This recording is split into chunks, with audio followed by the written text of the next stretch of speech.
बइसगीर में हजारों साल से ज़ात पात और ऊंच नीच का रिवाज था। इस तारीख दौर में बाबा फरीद दीन मसूदगंज शाकर ने इस्लामी मोहब्बत मुसावात का चिराग रोशन की।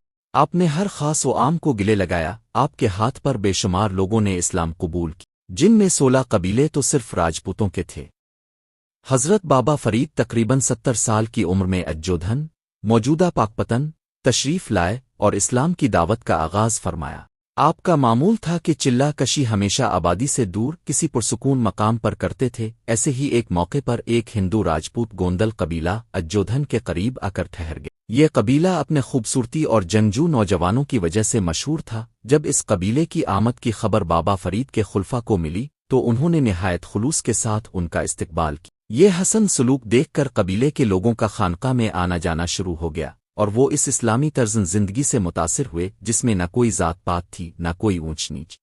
तब ही मुबल्लिगीन ने निहायत हिकमत और मोहब्बत के साथ उन्हें इस्लाम की दावत दी, लेकिन कबीले ने फ़ौरन फैसला न किया मगर इस्लाम की मोहब्बत उनके दिलों में बैठ गई। फिर कुछ अरसे बाद वो वहां से कोच करके वस्ती पंजाब की तरफ रवाना हो गए।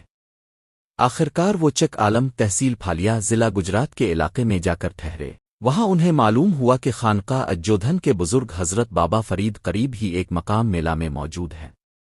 तो उन्होंने एक वफ़द बाबा फरीद की खिदमत में भेजा। ये वफ़द आपकी खुश गुफ्तारी इखलाक़न और रूहानियत से इस कदर मुतासिर हुआ कि इस्लाम कबूल करने पर आमादा हो गया और उन्होंने अर्ज़ किया, हुजूर, अगर आप हमारे पड़ाव चक आलम तशरीफ़ ले आएं तो हमारा पूरा कबीला इस्लाम कबूल कर लेगा।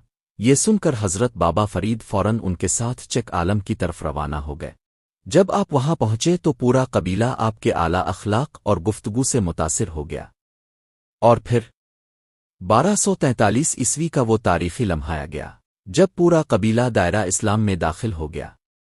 हज़रत बाबा फरीद ने ज़ोहर की अज़ान दी और तमाम कबीले के लोगों ने अक़ीदत और मोहब्बत के साथ आपके पीछे नमाज अदा की। नमाज के बाद बाबा फरीद ने उनके लिए दुआए खैर फरमाई और उन्हें तमकीन फ़ी अल अर्ज़ की बशारत दी। इब्तिदा में कबीले के लोग हैरान थे। वो सोचते थे हम तो अजमीर से बेदखल किए गए हैं और जगह जगह ठिकाने की तलाश में मारे मारे फिर रहे हैं, लेकिन वक्त गुजरा और बाबा फरीद की बशारत सच साबित होने लगी।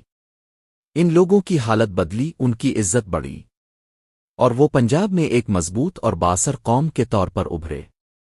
यही है औलिया अल्लाह की निगाह, जो तकदीरें बदल देती है और कमज़ोर लोगों को उरूज अता कर देती है।